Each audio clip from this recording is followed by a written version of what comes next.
Hello, everyone. We are so excited to have you here today. We're just going to take a minute or two to allow everybody to enter into the space before we start our conversation. So thank you, and we'll get started in just a couple of minutes.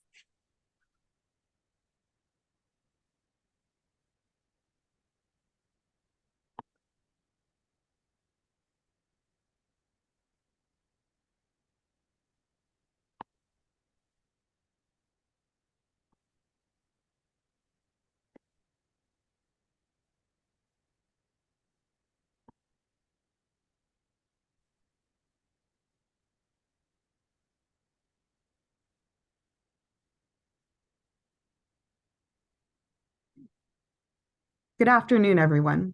My name is Sasha Sensor, and I'm Anchor's Director of Education and Intersectional Collaboration. We are so glad that you can join us for today's community conversation entitled Between the Binaries, the Asian and Pacific Islander Fight to be Seen. When we last gathered, we found ourselves deeply impacted by Erica Buchanan, Dr. Xavier Clark, Leticia Senjo, as they provided honest insight into the impact of respectability politics in the workplace. We chose to uplift those voices because we here at Anchor believe that our commitment to diversity, equity, inclusion, and accessibility are fundamental to our fight to ensure that individuals with intellectual and development disabilities live fully integrated lives. That's why our Anchor DEIA work starts from a place of inclusion, a place that rejects the limitations of binaries. Thus, today we have invited members of the Asian American and Pacific Islander community to join us and talk about their fight to be seen. On part of our panel today, we welcome first Jay Jim Pak, the coordinator of community education, co-founder of Chicagoland Disabled People of Color Coalition, and a self-advocacy training and mentor at Illinois' LEND program at the University of Illinois at Chicago's Institute for Disability and Human Development. Also joining us is Jeff Ramdas, a project director for the Center of Social Development and Education at UMass Boston. Wally Tablet, the Chief Diversity and Inclusion Officer for Relay Resources. This is Wally's first day there, so we want to welcome him and congratulate him on his new opportunity, and we look forward to doing more collaborative work. And we also welcome Leah Sung Jones, a co-director of college counseling at Carey Academy, who serves as the faculty advisor to the Asian American Pacific Islander Affinity Group and the co-leader of the school's Employees of Color Resource Group, to provide us with honest insight into how they are fighting to prevent their narratives from being erased and their humanity from being minimized. But before we begin this critical community conversation, we want to take care of some housekeeping items. First, please note that this presentation is being recorded, and this recording and any other materials that the speakers provide will be available to you next Wednesday through our Anchor Connected community website. Second, I would like to draw your attention to the fact that today, rather than using artificial intelligence, we have hired a live closed captioner. We're having a little bit of difficulty at the moment ensuring that you all have access to this resource, but hopefully that will be cured in just a few moments. Allie will keep you updated in this channel for discussion, but in the meantime, if you need it, please simply make sure that you go down to the bottom of your screen, identify the three dots that are above the More option, and select the closed captioning option if you need it. Third, for the first time ever, we have tried very hard to make sure that this presentation is accessible for individuals who need language translation and access. So today we are working to ensure that our content is provided in Mandarin, Tagalog, and Korean. So if you need those resources, again, Allie should be able to help provide that for you. And same service, not necessarily working the way we thought it would the first time. So we're keeping our fingers crossed, and Allie will let you know when all of that comes available. And last but not least, we ask that you enter your questions for our presenters in the question and answer option at the bottom of your screen. However, we kindly remind you, which is always part of our mantra here at Anchor, that being a strong ally is also doing your own research and your own learning. So if you can Google it for an answer, please don't ask it. But anything else, we would be more than happy to address. And finally, as this is a DEIA experience rooted in the lived experiences of our panelists, we honor them by not strictly enforcing any time limits on questions and answers. And we expect that we will be no more than 90 minutes. But if you have to jump off, no problem. Remember that this is being recorded and we will make sure that we get you everything that you need. So with all of that taken care of, and without further ado, we're going to turn this over to our panelists and ask them to introduce themselves to you, our audience, and share why they've decided to participate in today's conversation. Wally, would you mind getting us started? Absolutely. Hello, everyone, and good morning or good afternoon, wherever you find yourself in our universe today. My name is Wally Howlett. My pronouns are he, him, his, and I'm very happy to be here. And why I want to be part of this is like, I've had in the field of disability justice, disability inclusion, I've had many different journeys from many different parts of my identity, intersectionality, that have been really awakened my sense of other and my sense of minority placement, if you will, and not by myself, but by others around me, and just how much I've had to work really hard to ensure that my presence is not under constant threat of erasure, and just how much, as someone who identifies as being Asian American, and one of the very few in this work, or at least in my state, just how much, we own our space. I always say we give space, we get space, but sometimes we have to demand our space, where we have to step forward and say, I have something to add to the contribution. And it's unfortunate that I've had to work harder than some of my other peers and colleagues, but I know for myself, I'm proud of the doors that have opened for other people. And I think, if you are someone of my age and tenure, if you will, I will say I'm timeless. I won't give you my age, even though my birthday is coming up, that I've had the opportunity to mentor and build capacity for the others behind me, because we have a responsibility in a way, what amazing responsibility and privilege we have to be doing this. And I think we all take it seriously and with pride, because it takes practice.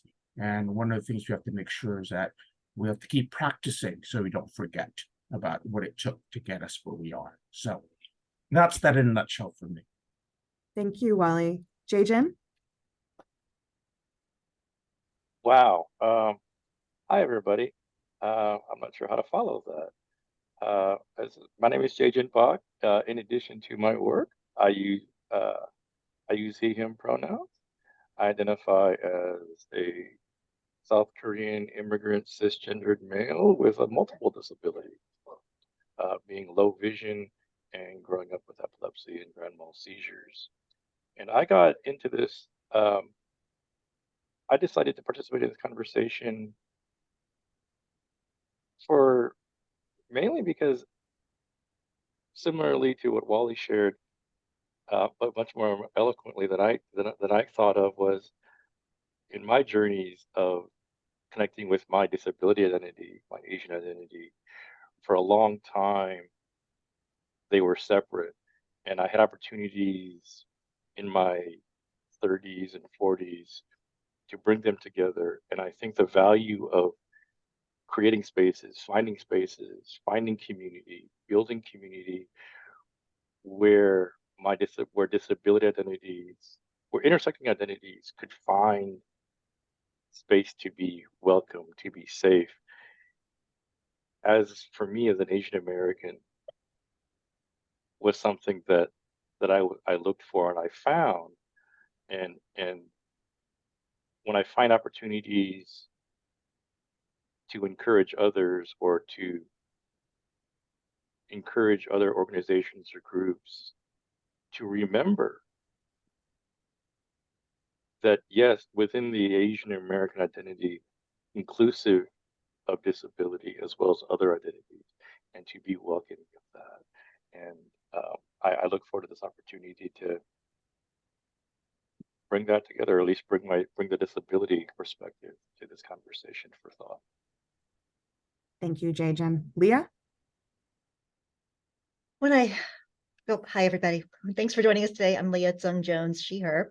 When I think back to most of my life, I have been raised largely in places where the discussion around um, people of color and race, and as an educator, a lot of conversation around affirmative action um, and diversity, it has typically been a black-white narrative, and especially in the South, I find that to be the case. And so I started my career in education in the South. I was educated in the South. I worked in admissions in the South, and I found that it didn't feel like there was a space for other voices. And then I moved to California, and I lived there for 5 years in Los Angeles. And how amazing it was to me that the conversation around diversity was truly diverse, and the conversations about rights, mental health rights, access to education, housing issues, just all kinds of topics really encompassed everything across the rainbow. And that was freeing and enlightening. So when I moved back east, that was the thing that I missed the most. I moved to Boston, and then I moved down here to North Carolina, and I really missed the other discourse and the other voices and all the other concerns that there are. And I was frustrated to be back in a place where the narrative again was always black white. And it took until recently to realize that I was part of that problem. I was not engaging in a narrative. And part of that is the upbringing. And I know that we're going to get into that a little bit later, but a lot of us come from cultural backgrounds where we were encouraged to assimilate, keep our heads down, do well, don't stir up trouble, don't make waves. And so nothing changes if you don't make waves. And so I don't know if I'm a wave maker, but I certainly feel like, well, this was an opportunity to get another story out there that doesn't get heard very often. And I appreciate Sasha and Ali putting this together so that you can hear some of that story. And I'm realizing it's my responsibility to take part when those opportunities present themselves.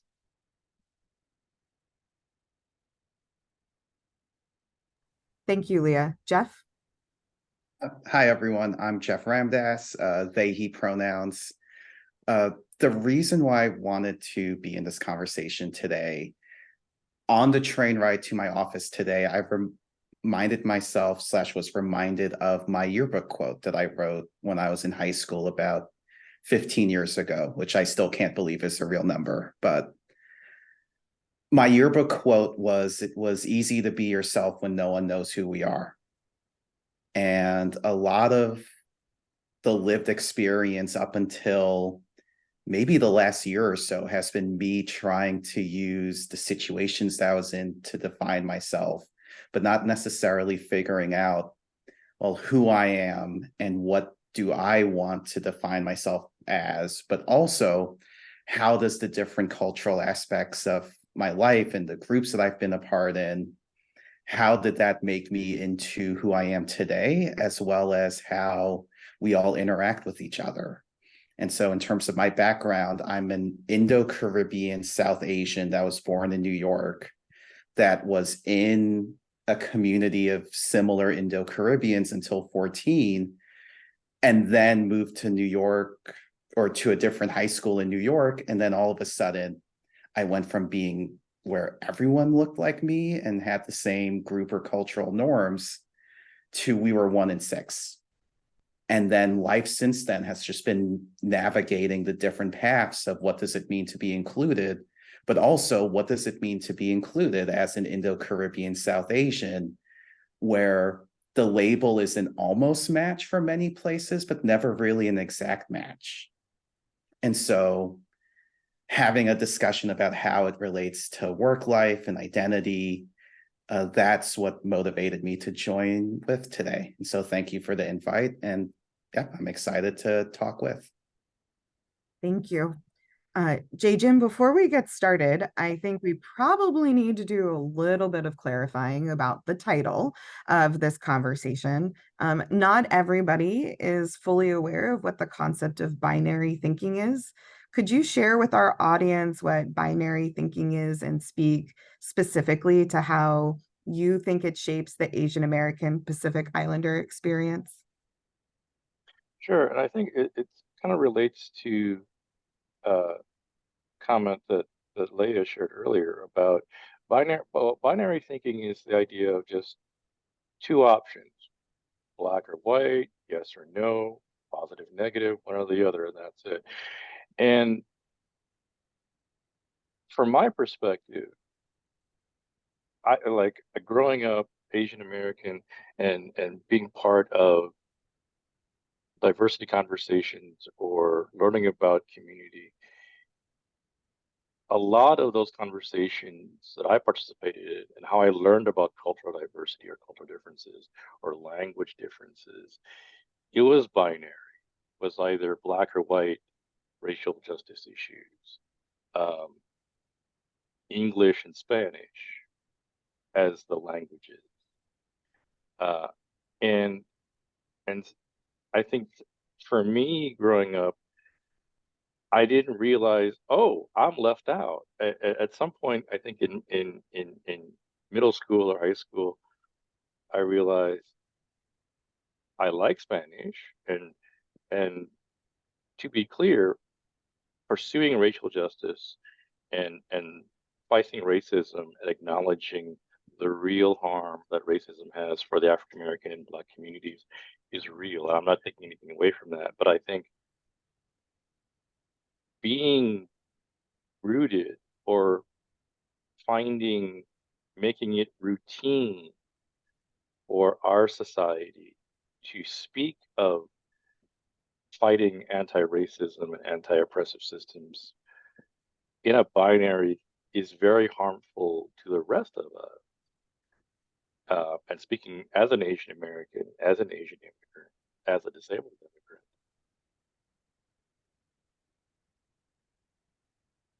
I spent a lot of my youth and early adult life into my maybe early to my 30s, really thinking like, where are we? Where am I? Where am I? Where is my community being seen or included in this larger conversation of fighting anti-oppressive, fighting, working on anti-oppressive systems, fighting for racial justice? I don't see my community, the harm or the injuries or the concern of my Asian community and then also my disability community being taught in those kind of conversations on a macro societal level. That's the other binary, is able-bodied and disabled. And the reality is, as human beings, as people, as societies, we all live in spectrums and identities. A lot of our identities and communities that we connect with, that we associate with, that we identify with, some of those can shift as we go through life. And I think it is important to, if we choose individually, collectively, to work for an inclusive, diversity aware, diversity inclusive, diversity respecting idea, that we have to move away from the binary to a multicultural, multilingual, multi-identity intersecting approach, so that we have the perspective and the idea of being open to different languages, different cultural traditions, different faith traditions, different spectrums of the disability community, as well as in the context of our conversation today within the Pan-Asian community, just the richness and the diversity of our Asian community. I mean, I've had the great pleasure of and the privilege of connecting with different Asian communities in the Chicagoland area where I live and work. And there is so much that I still have to learn, Yeah. but I love the richness of it. And it's just amazing. And it, I'll, we might get to this a bit later, but just as the reality is like I've come to really, I'm grateful for those connections. And one of the reasons why I really value and try to keep myself in the mindset of being using multi versus the binary. Hopefully that Jaden, made sense. Oh, it totally did. And I think it's a great segue into one of the first myths, right, that we're going to talk about today about what it means to be Asian American. You know, that myth is that Asian Americans represent a single monolithic group. And I wanted to sort of put that in context, right? If we look at what geographically is known as Asia, that comprises 48 countries. Additionally, there are 15 independent Pacific Island nations. And moreover, if we add in the colonized island nation of Hawaii, that gives us a total of 64 modern nationalities that fall under the label of Asian American Pacific Islander. So all things matter in comparative value. So let's compare. That's 64, right? We know that there are 54 countries in Africa, 50 countries that identify themselves as European, and only 35 countries that comprise North and South America. So, in that context, it certainly seems like the title of Asian American Pacific Islander is extraordinarily broad. And I also think about where those titles come from, right? So, both scholars and activists have really critiqued that term Asian American and Asian American Pacific Islander, or AAPI, for masking the differences in the histories and the needs of various communities. And I think it's important to note that the first time that Asian American seems to have been used in the United States was in 1968, coming out of the University of California, Berkeley. So surprising that Berkeley would have some sort of movement there, right? Like, so known for social movements, where Japanese, Chinese, and Filipino students were getting together to put together and found the Asian American Political Alliance as part of those identity movements in the 1960s. So this is a term, Asian American, that's self-defined, but at the same time, the Asian American Pacific Islander label comes from the US Census Bureau in the 1980s and 1970s. And so that is not a term that was created by the community itself. So as I've talked to each of you, it's definitely been very complex. And I think it would be really interesting to share with our audience about, given the choice of how to identify yourself. And I think some of you have already done this, so we may bypass a little bit. How would you identify yourself? So rather than calling on each one of you, if anybody wants to add to your initial introduction and provide some ideas about how you feel about the AAPI label or the Asian American label versus how you originally self-identified in our conversations, that would be really helpful. Well, I'd like to add to that because, I get invited to speak on a lot of things around the AAPI experience and especially around, AAPI Heritage Month. And it's like, oh, let's get Wally. But there's more to me, and we talk intersectionality. I proudly identify as a gay Asian man, Filipino man, with several disabilities. I identify with medical disabilities and also identify as neurodiverse, but I'm also an immigrant. But I also grew up in Hawaii. You mentioned Hawaii. So ethnically, I identify as Filipino, but culturally, just growing up in that culture and that spirit of the Aina of Hawaii, a very big part of that fabric. And so, I always say you have to embrace all those parts of me, because you can't dissect and say, well, let's have Wally speak to the API experience, because I will then speak also to being a gay man and being, having my disability and all of those things that make up, the wonder that is me, if you will. So, and those are the things. And I think if we speak to that, and so the AAPI part of it, there tends to be these othering, like I think Jay mentioned it and others have, is like, there's Filipino and there's this, and then you'll see the other. And I hate when they do that, because like, well, what is that? Is the 5% other, who is that? Is that Laotian? Is it, identify that, name it, claim it, declare it, because then already you've already separated, right? And if you start doing that and you don't have it doesn't allow full access to opportunities for employment, for housing, etc., because you then start creating these conflicting or adversarial things, because You know, if I'm being invited to an AAPI thing or a Filipino event, but it's like, oh, but you're gay, you're not welcome. Well, then are you really inviting me? And that goes back to the whole inclusion and belonging conversation. So I identify as many things, and I think several of us on here would as well. And I think as we talk about that experience in our story and the narrative and all of that, it's all interwoven. You know, we are complex, beautiful human beings, and I think we have to make sure, otherwise then you leave part of me behind and you leave other people behind. And I think that is something we want to make sure we do. And we proudly, and I say that every time I proudly identify as all of these things, because you will not dissect those pieces of me. So No, absolutely. And I think in the spirit of inclusion, I think it's also important to give voice and include those individuals that are multiracial or multiracial or or our adoptees who have connections or identify with our Asian communities um,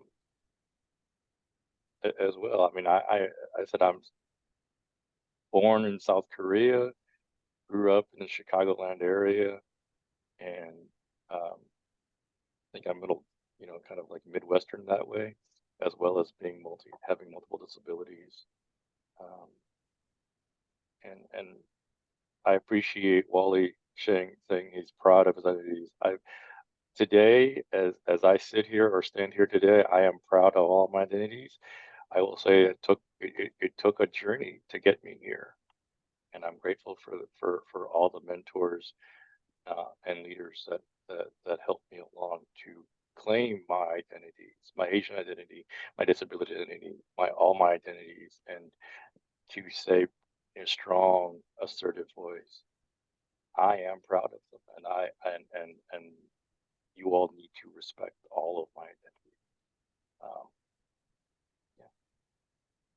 Jeff, that seemed to really resonate with you. Did you want to add a little bit more to that dialogue? Yeah, no, I fully agree. You know, in order for us to be accepted, we have to be fully accepted for all of the aspects of who we are or who I am, because we're all intersections of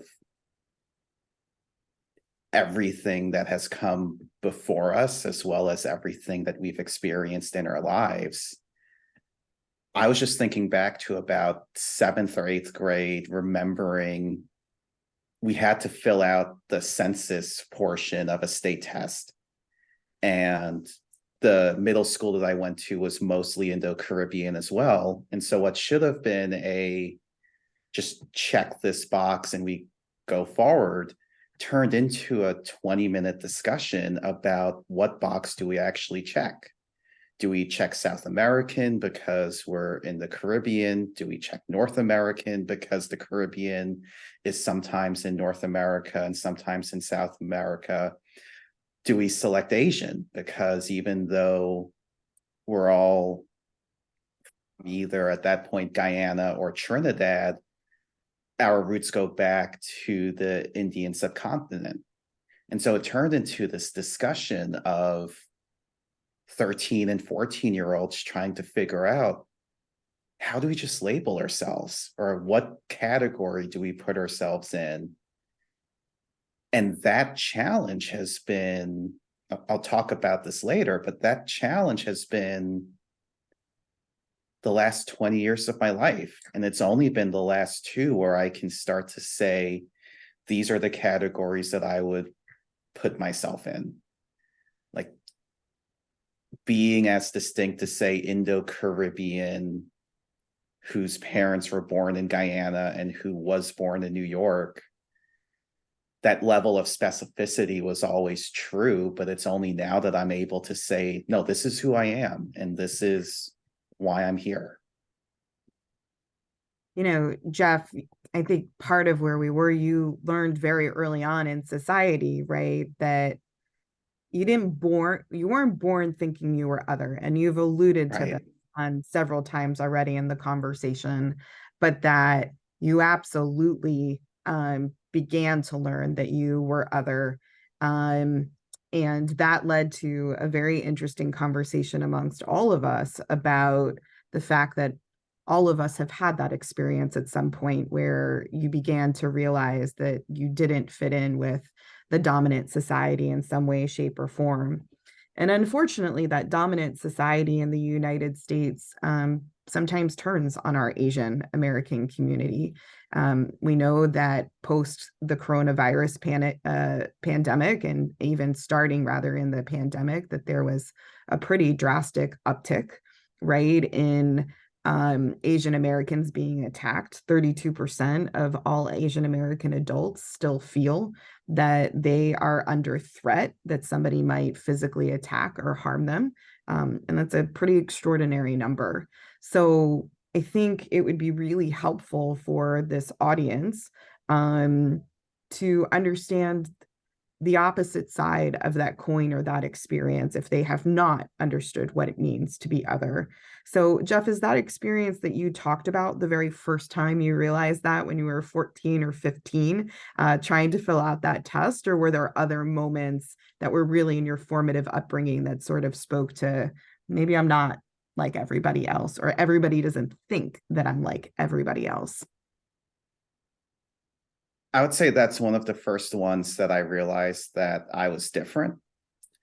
But in terms of feeling more like an other, it was as soon as I walked into the first day of high school and realized I spent the last 14 years of my life being surrounded by people from the same culture or from the same group. And now I'm one of six. And the ability to have a shared community all of a sudden just almost went away. And then since then, it's been building different ideas of what community could be, but never with folks that had the same experiences that I did. And so whether it was navigating through different classes in high schools, or navigating extracurricular activities, or going to college and then going to grad school, it always felt like I was included, but not necessarily accepted. And it was because, going back to what Wally said a bit, where people would accept specific aspects of me, but then would sometimes ignore different aspects of who I was. And then because of that, it's like, okay, well, I was often the only person that looked like me in many of the spaces that I was in. Do I go for the acceptance route because at least I'll have some community at that point? Or do I bring up an issue and then worry about exclusion? And so that's been the challenge of the last 20 years. And it's only been the last 3 or 4 where I'm starting to get that balance of this is what it means to be included, but also ask for acceptance. Thank you for sharing that. Leah, I know that you've had some other interesting aspects for you about growing up and really realizing when you sort of first felt like you were being otherized by people. Would you mind also adding to the conversation and sharing about that experience for you?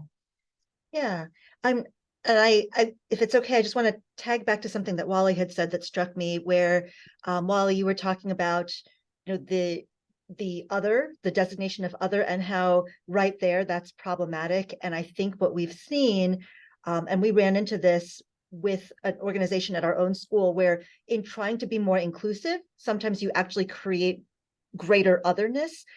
So I'm watching forms that now increasingly, instead of just saying Asian American, are attempting to say East Asian, South Asian, Chinese, Korean, Japanese, but unless you're going to list all 50 some of them, you're going to leave somebody out, and that just feels even worse. And so what's better, to try to be all inclusive, to try to be generalized, to just simply say, do you identify within this monolith, and then please provide your own response so that you allow for the multiracial. In my own upbringing, my parents are from Taiwan. They're immigrants. They came here for graduate school. And I grew up identifying as Chinese American. Asian American wasn't really a term that we threw around. And I didn't realize politically until much later that there's actually currently a much greater differentiation between Chinese American and Taiwanese American now. And my parents actually didn't start differentiating that until I was an adult, and they became more active because of family members and friends who were in the Taiwan nationalist movement kind of scene. And so now they're very particular about being Taiwanese American. And I can't help but think for their own safety, they're doing that partly because of the backlash against China right now for various reasons. So that's one piece of it. But in terms of the othering, I grew up in an Italian working class neighborhood in Connecticut for my childhood before we moved down south. Um, and I don't recall actually ever feeling other as a child, because even though in random instances there would be cruelty from other children in terms of making the typical Asian jokes like the pulled eyes or the saying ching chang and pretending they were speaking in Asian language, those were never people that were people who had the power to otherize me, because I think there's a big difference in terms of being different and being other. And I think that there were some awarenesses of being different, and I never could point to it having to do with the fact that we were Asian. So maybe the lunch that I brought to school was a little bit different, but it wasn't obviously Chinese food. It was just a little different. Maybe the way my parents dressed us were a little bit different. I don't know that that had to do with being Asian or being Taiwanese. So it was perhaps different, but because nobody in my classes, nobody in our neighborhood was looking at us as other, I never felt other. It wasn't until middle school and we moved school districts and we moved into a very, very affluent, or we moved just across the track so that we could attend a very affluent public school.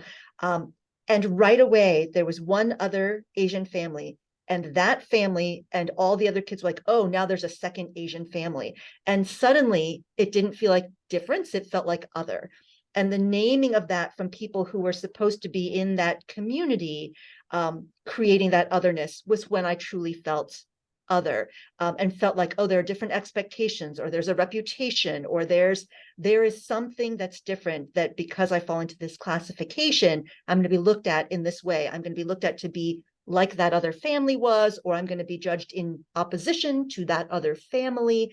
And I think that the weight of that expectation, and that was what created the otherness. And I think that the times that there's a sense of being pointed out as different when it comes from someone off the street or someone that you don't know, the way I like to think about it, I was talking to a colleague about this, is generally you have your armor up. You're ready to kind of fend off that kind of behavior from someone you don't know, or you don't expect people to necessarily treat you as who you are.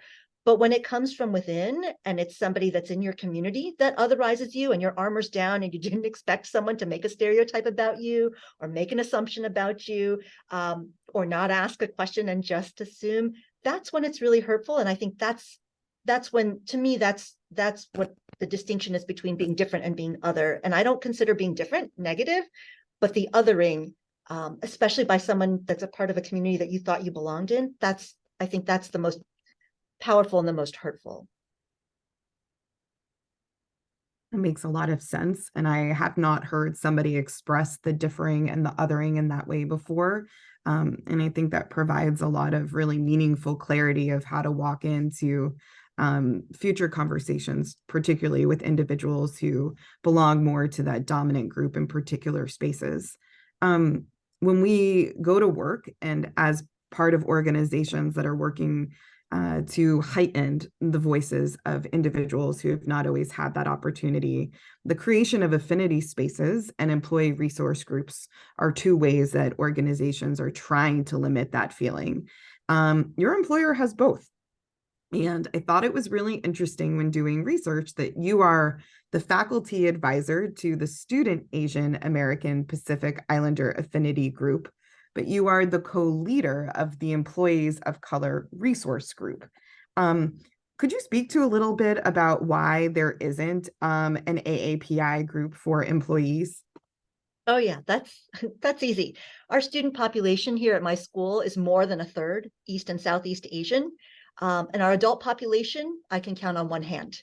Until last year, I was the only adult in the upper school building who identified as Asian American. So it would have been me sitting in that group all by myself. So that's why there's not a separate, that's not why there's a separate group there. It's just, it's about critical mass. And that's why critical mass is so important. And in our school particularly, and I know we're kind of to some extent in a unique situation in that our Asian related and affiliated population is really quite significant. And our faculty and staff are not nearly anywhere close to that. So that affects the kinds of conversations that we have. It's very easy to overlook our Asian students, Asian identifying students as minorities or as students who might need any kind of additional support. I actually had a colleague say to me, one of my fellow leaders in the Employees of Color group, in fact, when we were in a planning meeting, say, you know, how amazing it must be for those students to look around and see so many people who look like them. So there's really nothing to worry about for them.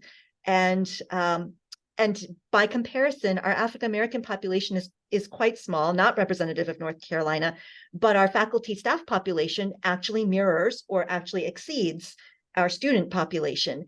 And what I responded to that colleague was, it is true that the students are very lucky in that they have this comfort of critical mass when they're moving through their day with their classes, but they don't have an adult that looks like them until they see me.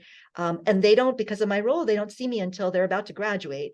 And I hear about things in our affinity group where students say, well, there are a bunch of teachers who think we all look alike.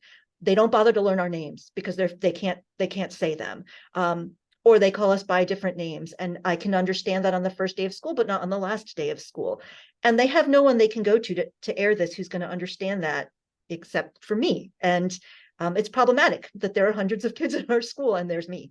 So I think that there are a lot of different issues in terms of when we talk about support and representation.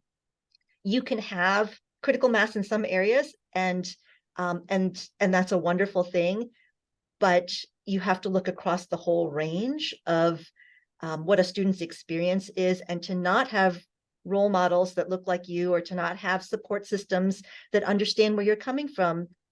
Even if you have the student support, there's still something lacking in that experience. So we're working on that. I think that brings up another myth that often is heard by the Asian American community, and that is that there seems to be this perception that Asian Americans are either overrepresented or fairly represented in leadership positions. And it's real interesting that in a survey that was conducted in just the last couple of months, this is a belief that most Americans have, and it's really incorrect, because in reality, Asian Americans represent about only 3% of the positions of power in organizations or in political environments, and yet they comprise 7% of the overall population. So this notion that there are more Asian Americans that are in leadership than actually represent the population is one that is a consistent barrier against growth of some of these conversations. And I think that you spoke to that a little bit. I'd love to sort of dig into that just a little deeper and say, what is the difference for you in leading in a space that is more Asian American in that experience, as we talk about the large monolith, versus how do you show up in a space where you are being an ally and a co-leader in spaces that identify as BIPOC or Black, Indigenous, or people of color? I think the biggest challenge of the latter part of that is, there is a perception that there's a zero-sum game when it comes to resources, right? And to some extent, some of that's true. Certainly, when we talk about college admissions and the whole affirmative action case, a lot of the rancor around that is because admissions is seen as a zero-sum game, and so this space is either your space or my space. And if you get the space, then you've taken away my space. And so when we're in the employees of color space and we are talking, and it's a safe space where it's essentially a support group for our faculty and staff of color. And on a typical meeting, if there isn't something, if there hasn't been some sort of incident that has arisen, when we're talking, it is hard.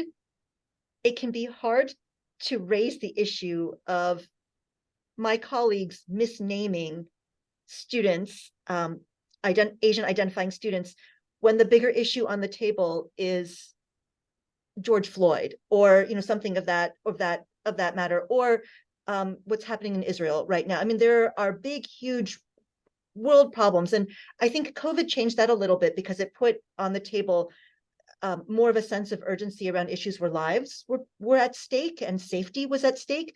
But in general, in a school on an average day, the kinds of racism that a lot of our other students, our African American, our Latino, Hispanic students, our Native American students are facing, make our Asian American students feel like their issues are pretty small. Their take is, wow, if the worst thing that happens to me is everyone expects me to be good at math, I should just not complain, right? And so there's a silencing because there's this sense that my problems are not as big as the other people's problems. And I actually have it pretty good because people aren't following me around a store assuming I'm going to steal something, or they're not stopping me, and I'm not having to worry about my life being at risk because a police officer has randomly stopped me. And so therefore I really don't have any issues. But then I see the mental health struggles that come from the weight of expectation that a lot of these students are carrying because of coming from immigrant families or coming from a culture where there's a heavy weight of expectation on them. And that weight is carried out by expectations, whether spoken or unspoken, from faculty expecting them to do well and then judging them for not speaking up enough in class because that's counter to culture. And the students don't know what to do with that. And so when I walk into the employees of color space, I'm cognizant of the fact that I am typically the only Asian representative in that space, and that the airtime is going to be around other issues. When I walk into the Asian American affinity group, I know that those kids are feeling like this is a safe space where we can say all the things we don't feel like we can say elsewhere. And there's a shared commonality. And ironically, some of that shared commonality comes to the stereotyping that we're trying to make sure other people aren't putting on us. But when one kid says, my parents are making me apply to Harvard, Yale, and Princeton, and I don't even have A's, and everybody else in the room is nodding their head in common understanding, there is something really poignant about being in that space. Or where a kid says, I know I need accommodations. I have ADHD. My parents won't let me get tested because they don't believe that's a thing. I think that there is something very comforting. The reason we need to have the space is because the students can come in here and they can derive strength from each other, but also feel like I don't have to articulate why this is a problem. People get it. And whether you're the same nationality as me or not, most of us in the room have that common understanding. What we have to be really careful is there are some students, we have a couple of Vietnamese students, for example, in the room, and they have some of the same issues that some of our Chinese American students have, for example. And when we talk about certain cultural expectations, there's a commonality there. But there's some other things we talk about, especially with when we look back to parents and grandparents who immigrated to the States. There's a real difference in how people arrived in the States. And there's an assumption about privilege and access and wealth that is a split even within our group. And that's something that gets overlooked. And so, my leaders were aware enough last year to say, 2 years ago, we had a wider representation. We had an Asian, but adopted by Caucasians student on our leadership. We had a multiracial, including Filipino and British student on our leadership. And then the next year we had all Chinese Americans on the leadership. And the students who showed up for our meetings changed. And the kids realized it feels to them like this is only an East Asian affinity group now, and we need to do something to change that. So it's complex. It's, we're looking at ourselves, in my adult role, I'm looking at myself in juxtaposition to the employees of color and the other sometimes feeling more pressing issues that are on the table. And then with my students, I'm seeing what they're struggling with, and we're trying to be a space for them. But in trying to be inclusive, sometimes we realize we're being more exclusive than we realize. And how do we reconcile that? Thank you for sharing that. Jay-Jin and Wally, you both have openly identified in this space about being disabled. And that is a huge part of your identity that comes with you, and you don't want to separate it, that you are proud of who you are and what that means and what you can bring to a conversation with the intersections of your personhood. So during our preparations, Jay-Jin, you spoke about the challenges that you have had to face trying to reconcile some of these issues that Leah brings up that are talked about in that affinity space, but also what it means to be disabled and a member of the Pan-Asian community. Could you share a little bit of that experience with our audience today? Sure. I mean, I think it goes to some the influences of some of the myth and stereotypes that we've talked about, the model minority myth, and the subtle messages that has put on me throughout my life, as well as stereotypes and ideas and perceptions of disability. Growing up, as a young kid, up until like third, fourth grade, I really didn't the disability or my Asianness wasn't a thing. I was just a kid playing with other kids. And then um, my othering came about from the bullying when I was diagnosed with my vision loss, and when I got when other kids started to notice that I was one of maybe a very few number of Asian American kids that looked different in my school. And so my introduction to otherness and differences was the bullying, the typical Asian bullying that Leah mentioned earlier, but layered on top of that was also being bullied and teased because of my low vision and wearing really thick plastic frame glasses and sticking out that way, and because of my low vision, being a little clumsy. Um, and in Asian spaces, because and I'm going to speak in broad strokes, and I do recognize that Asian communities and Asian families are all different. From my perspective and my history in Asian spaces growing up, the message that I got was that disability wasn't really talked about. I am very grateful to my family and my parents for being proactive and stay connected with all my teachers and special ed teachers and whatnot.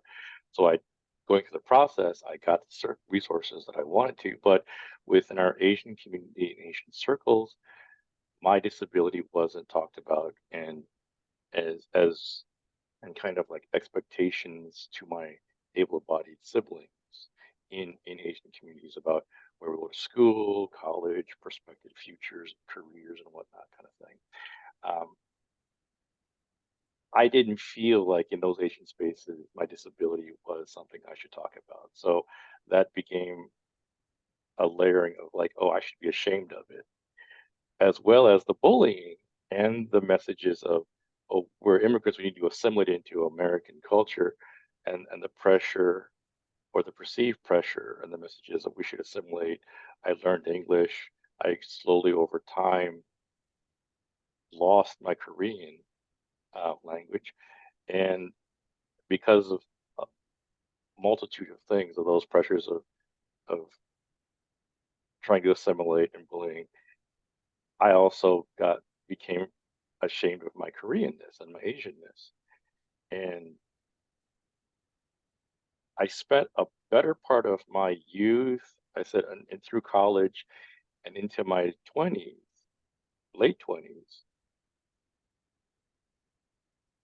not linking, like being ashamed or not or trying to minimize my Asianness and minimize my disability-ness. And it wasn't until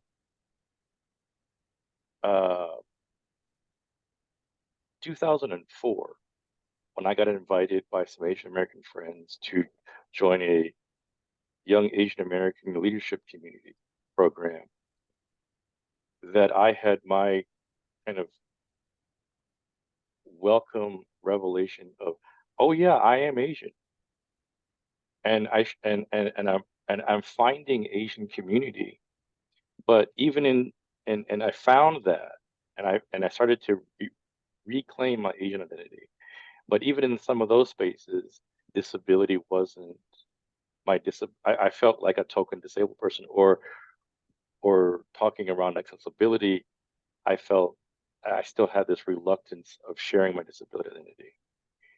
And when I was in disabled spaces, I didn't feel as comfortable saying, bringing up or linking my Asian American experience or immigrant experience. So it was like two parallel tracks, and and it felt that was my normal. I will say for the better part of my life, and it wasn't until um, say I'm 50, I'll be 55 this year. It wasn't until my late 30s or early 40s that I found community. I found other Asian American disabled folks that I became friends with and started to talk, and like, oh yeah, we share some experiences and similar experiences or frustrations, and feeling of like, oh yeah,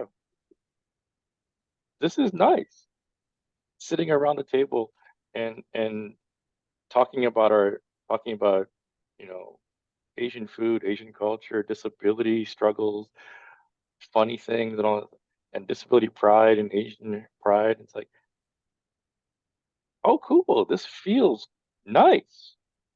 And I was able, and that was like my first, those experiences are they were rare, and they still are not as common as I would like them to be. And I think that's part of the reason why I try to be in these kind of spaces and these kind of conversations, is because I can appreciate that within our larger Asian cultures and our different Asian cultures, there are different perceptions and ideas around disability.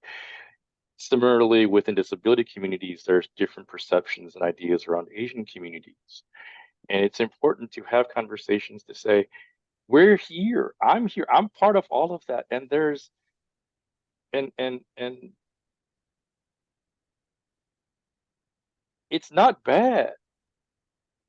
The myths are myths, but the reality is that we're just to I think it was Leila that said it earlier, and Wally had said earlier about differences, is like we're different. Differences isn't bad. It's just different. And if we just talk to each other and we make the effort to, as we in the immigrant and Asian spaces, we advocate for our languages to be heard and respected, and our cultural values respected.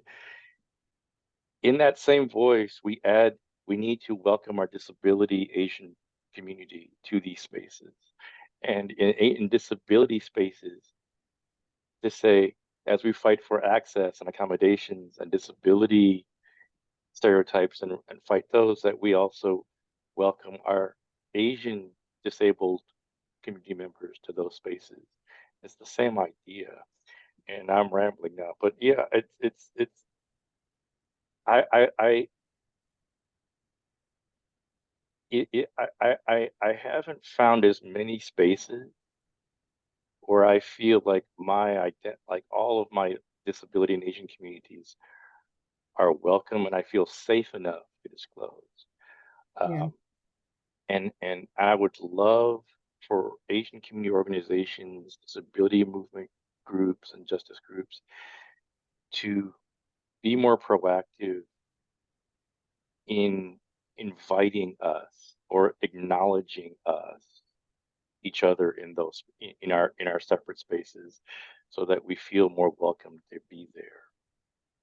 Hey, Jen, I think, as you're you're talking that really comes back to that I think that a lot of white Americans and maybe even other minority groups don't really understand what it means to be labeled as the model minority. We keep coming back to that. So I'm going to put my teacher hat on for a minute or two because, like you can never take the history teacher out of the equation, and just want to provide for a moment our audience who isn't as familiar with what we're talking about a little bit of important background and history here. So I'll be really quick because I want to turn it back over, but I think context is often very important.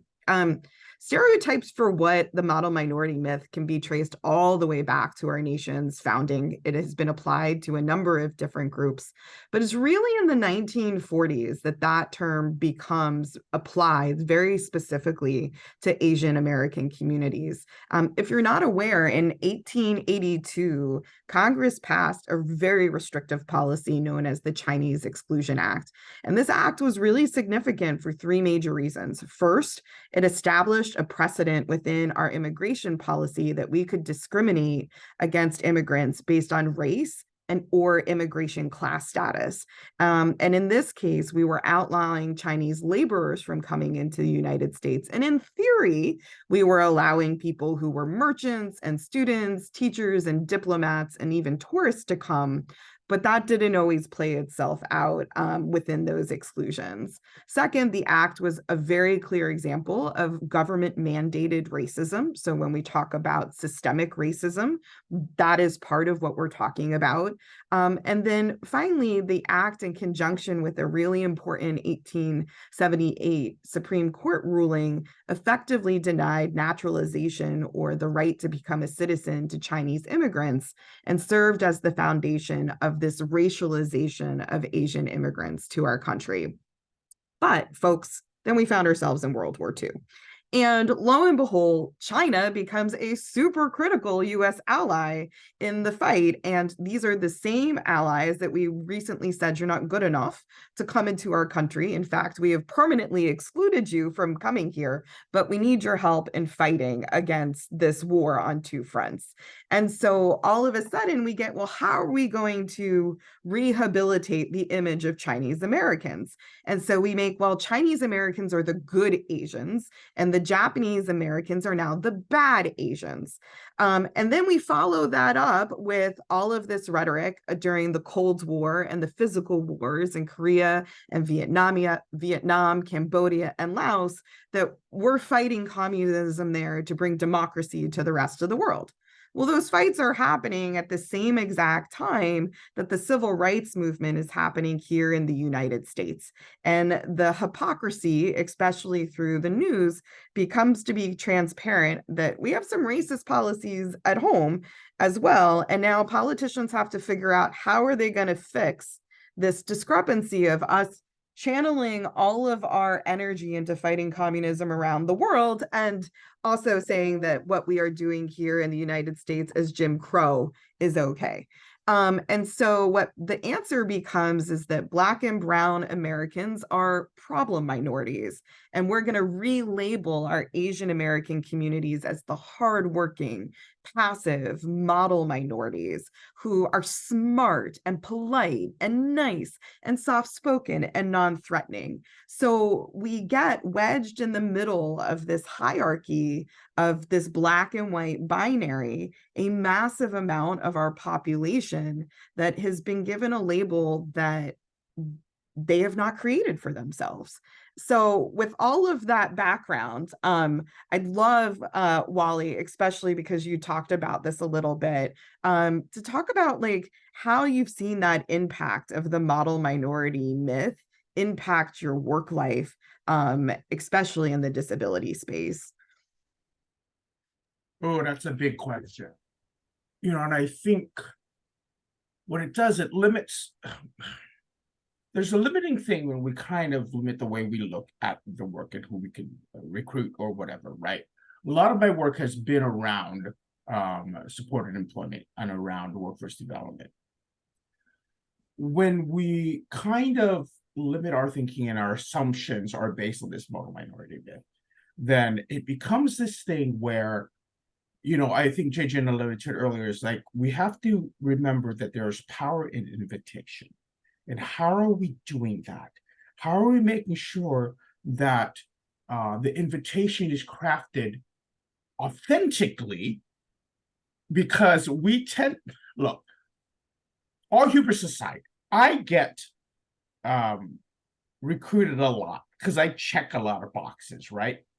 I am a Asian man, I have disability, I'm an immigrant, all of that kind of stuff. If we had kind of tethered ourselves to the minority myth,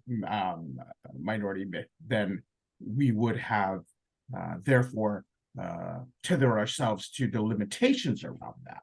And I want to make sure that I respond to that in a way that doesn't create, because there's intention right now. We say this, there's intent and there's impact in how we approach this work. And I will say that when we look at how the adjectives, the labels, right? Smart, polite, nice, soft-spoken, non-threatening, et cetera, et cetera. What does that mean? How is that being? Because then you start recruiting for those kind of things, right?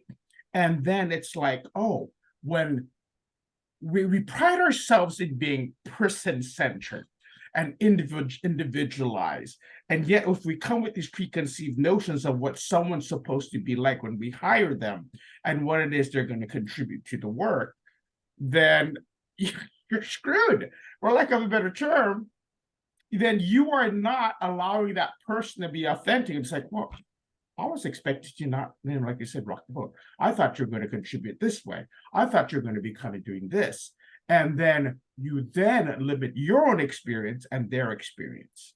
So, I mean, look, I could go on for hours, because trust and believe, there are many examples of things from a leadership standpoint and even from a recruitment standpoint, from a retention standpoint, all of those things. And I think there's many things. I hate the term subject matter expert. I just do. We use it a lot in this work. We use it a lot. And I say that I don't know everything. Together, we know a lot. But with the modern minority thing, JJ talked about representation.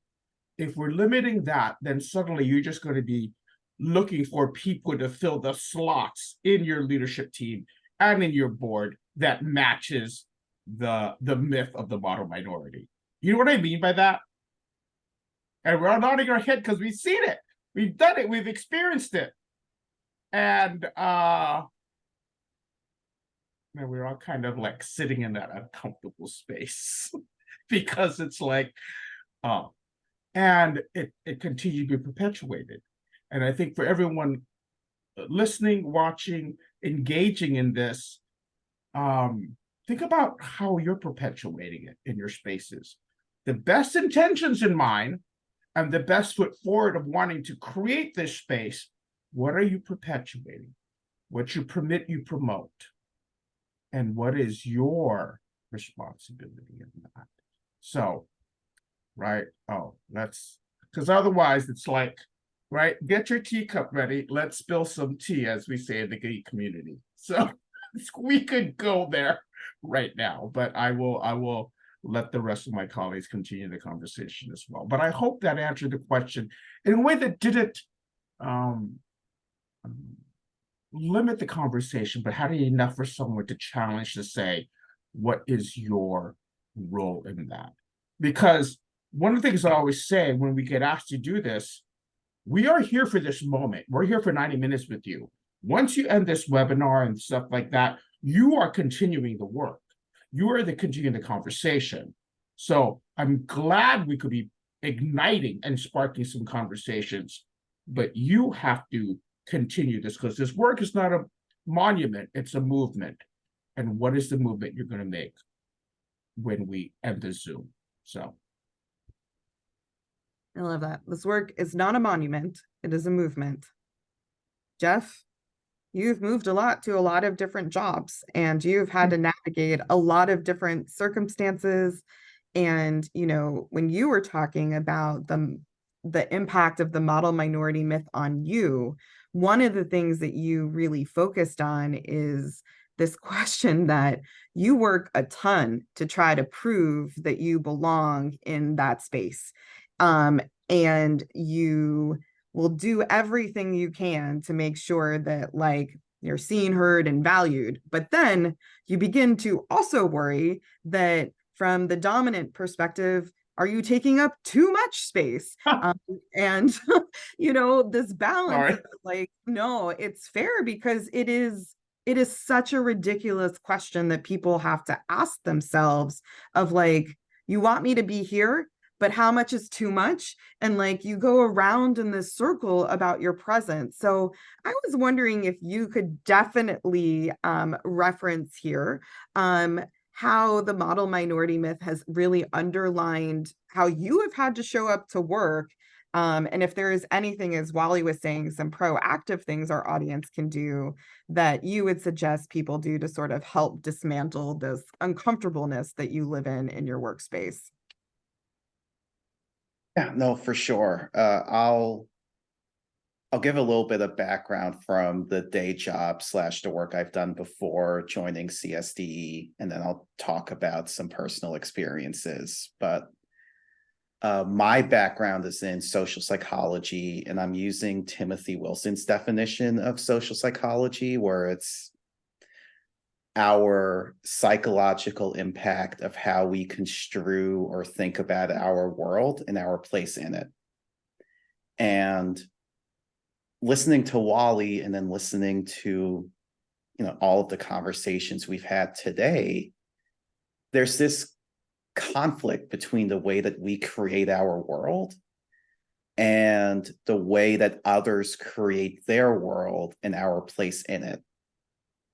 And so as it relates to work, I've spent a lot of time personally just trying to figure out how can I be the hardest worker? Because if I'm the first person in, the last person out, if I can show that I can do everything, then at some point that would mean, oh, I must be so valuable that everyone will accept me, and then I'll feel like I can finally belong somewhere. And that lasted through probably 3 years ago. And it wasn't until I figured out different ways to be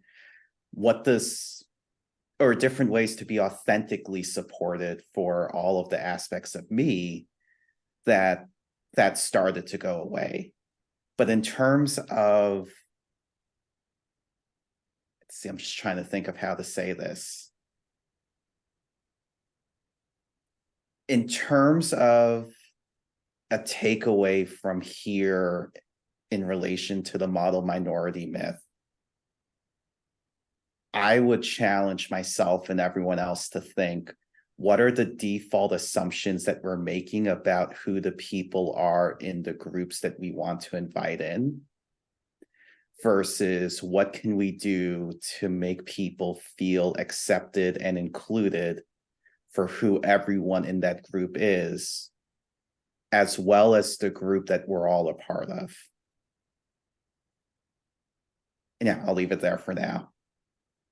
Sounds good. So we obviously could spend so much more time digging into this really complex issue. But I always like to leave a little space at the end for questions, but also leave some space for pragmatic solutions, because I've often found in this work that it can't be about changing people, right? It has to be about changing systems and processes. And one of the ways that we do that is we call attention to what I consider are very much in the vein of the work of Stephanie Pinder-Almaker and Dr. Lauren Wadsworth, as they talk about in the book, Did That Just Happen? That we all have cringeworthy scenarios that we have lived through based on our identities. This is probably the most vulnerable ask that I will make of you for the day. So please feel free not to chime in if you don't want to.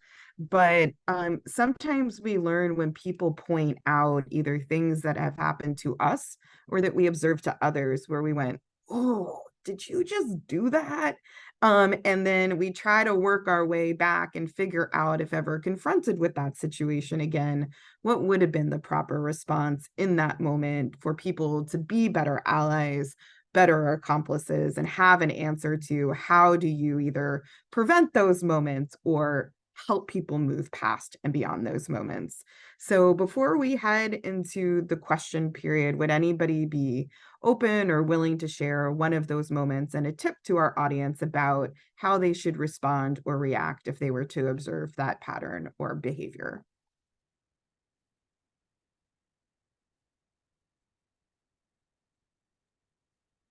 Well, Sasha, you're aware of this because I think I debriefed it with you when it happened, but I'll share with the audience kind of a scenario of what not to do. I'm not sure I have an idea of what would have been helpful. I think I probably have to process that out loud, but just for a brief bit of context, we were doing diversity training at my school. So it was professional development. We have a book club that everybody is a part of, and we're in very deliberately put together cross-sectional groups across faculty of our middle school and our upper school, our staff, so everyone is a part of these groups. And the groups were put together with nobody in charge of being a leader in any group, but there are two people of color, as kind of intentionally, in every group, and the attempt to have one known ally. We have a white employees for racial justice group in our campus. That's sort of the companion group to the employees of color group, and so the idea is that every group has at least a few people who are dedicated to diversity work and have an understanding of kind of basic how to have these kinds of difficult conversations and keep the conversation going. And on this particular day, the other person of color was not present in the group. And we were down a couple of members. We normally have 8 people. We were only 5. And one of my colleagues asked a question, kind of not really understanding why we were doing this work. And because this was our second meeting, we had put down group norms and kind of expectations of it being a safe space. And I decided that in this group with just 5 people, I had said to the group, I believe in difficult conversations. I don't believe in unsafe conversations, but I believe this to be a safe group. And so I gave a personal example to the group about why I feel like this work is important, why we engage in this work, and why it needs to be required for everybody. And one of my colleagues said, I can see this is emotional for you. And I said, it is. And that person said, why are you making this all about you? And at that moment, my DEI director happened to walk into the room and heard that. Her jaw hit the ground. My jaw hit the ground. And she said, take some space. And she had me leave the room. And those of us who engage in this work understand how hurtful that comment was. And those who don't engage in the work might not understand why that is such why that was such kind of a show-stopping question to ask. And so I guess my cringy sort of debrief, what I would share with this group is, it may have seemed really innocuous, and it may have been coming from an innocuous place. I do not believe that this person had any malintent or intent to hurt. But we had created a space where we understand that we speak from our own experience, and that you honor people for speaking their lived experience, and that people are willing to be vulnerable to try to help everyone come to a greater understanding of compassion and support. And so to ask someone, why are you making this about you, feels like an incredibly demoralizing, demeaning, and sort of, it's all in your head if you think that there is racism in the world kind of question. So I would say, I hope you never find yourself on the uttering end of a sentence like that. And if you see that kind of statement being made to a colleague, like, I don't see why this is a big deal. I don't see why you're upset. I don't see why, it's just a word, or it's just, you're taking this too seriously. Always come to a conversation like that with an understanding that you don't know the backstory, and that someone you care about or someone you don't know is hurting and has been vulnerable or is trying to be generous, and come from a place of support. even if you don't understand, coming from a place of support is the single biggest thing you can do. And I'll wrap it back around to what I said earlier about, that moment hurt because I believed myself to be in a safe space and my armor was down, and I made myself vulnerable to try to help other people understand the work that we were doing. I would not have done that in a group of strangers, but the fact that I did it in a group that I thought was safe was what made it hurt so much. And so particularly when you go back to wherever, whatever group that you're in, and you see somebody who's giving a moment of vulnerability, to come at it from a place of support, and to maybe not ask a question right in that moment, and when it's time to ask a question, to frame it in a way that is not from a place of that can be construed as accusatory. Thank you, Leah. I want to add 2 tidbits, and I won't speak to my personal experience, but I will in a roundabout way. One of the great mentors who I've worked with in Seattle taught me that this work, like Leah said, can be uncomfortable, and people don't want to sit in that. But I always say one of the things she taught me was, is your comfort more important than the other person's pain? And then also there is a video by Clint Smith, and he writes for The Atlantic, and he's written several books. Watch it, it's on YouTube. It's called The Danger of Silence. And if you find your place, what do you do? Because there are moments that challenge us every time to say, what do I do in this situation? So watch that video, I will say, because there are moments when I wish I had spoken up, or there are moments when I wish like someone had spoken up with me, not for me, because they're not responsible.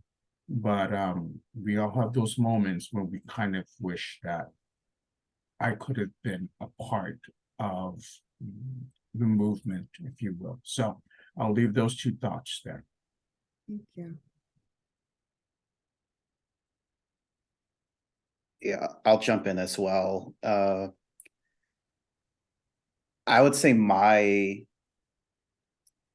takeaway would be, because of the work that I do as a behavioral scientist, I spend a lot of time thinking about what data is and how do we collect different types of data that tries to explain how a person thinks or feels or acts. And the differences that exist in what a number would say or what a category would say compared to a lived experience often gets either lost or ignored or not even collected because we don't think it's important to collect or realize that we need to have as clear a picture as possible. And so I would say, as a concrete takeaway on top of everything else that we've talked about today, think about the data that we're collecting and how we're doing it. And are we capturing what we need to make someone feel included in the environment that they're in? Thank you, Jeff. Jae-Jin, you want to wrap us out with some final thoughts of what you hope people take away, and then we'll use the remainder of our time for any questions if there are. Sure, thanks. I think when I was thinking about my takeaway, it boils down to I invite, ask, and encourage everyone to be open and have the intention of being open and welcoming. Doesn't mean we all don't make mistakes, but if you start with the intention of, I'm going to try to be as inclusive and welcoming and open to learning and open to, as I learn new things, be open to change, then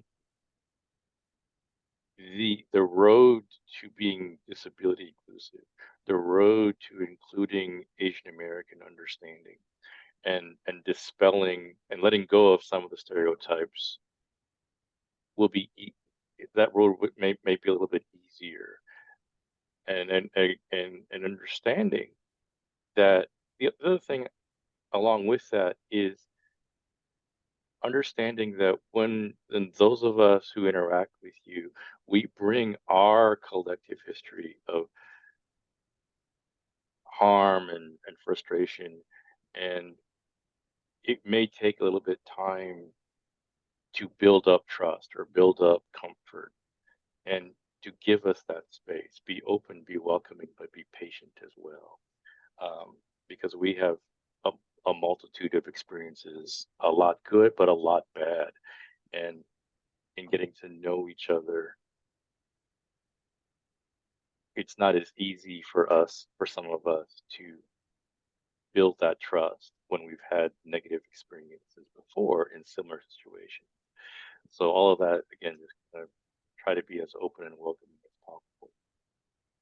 Thank you, JJ. And I will say thank you to everybody for being open and vulnerable with us today. There's a lot to learn here, and there's a lot of conversation, and I really appreciate the authenticity that each of you brought to the space, and that you all accepted our invitation to be part of this community conversation. At the current moment, we don't have a lot of questions in the chat. If you have comments or questions for our panelists, please feel free to drop them in, but we also acknowledge that a lot of times there's a lot of new information for people to process, and that the responses don't always happen right away. So we appreciate that. Feel free to send that to me if you need. Before we close out today, I do want to just share with you a couple of pending reminders.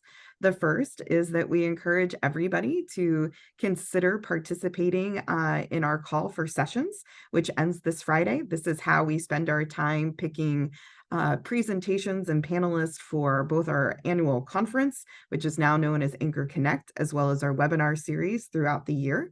If you need any help with that, you can reach out to me as well. And additionally, if you have any interest, and we hope that you will, one of the big ways Anchor tries to support our vision of increasing diversity within our leadership is through the Anchor Foundation's Leadership Academy. We will be starting our 5th cohort next year at our annual conference, and we encourage all applicants to apply to this 2-year program that basically tries to get you ready to know what you need to know as day one on the job as a C-suite leader. So we welcome any questions about that. You can find it on our website. And again, Wally, Jay-Jin, Jeff, Leah, thank you so much. And we look forward to speaking with you, all of you, in the future. Have a great day, everybody. Thank you. Thank you, everybody.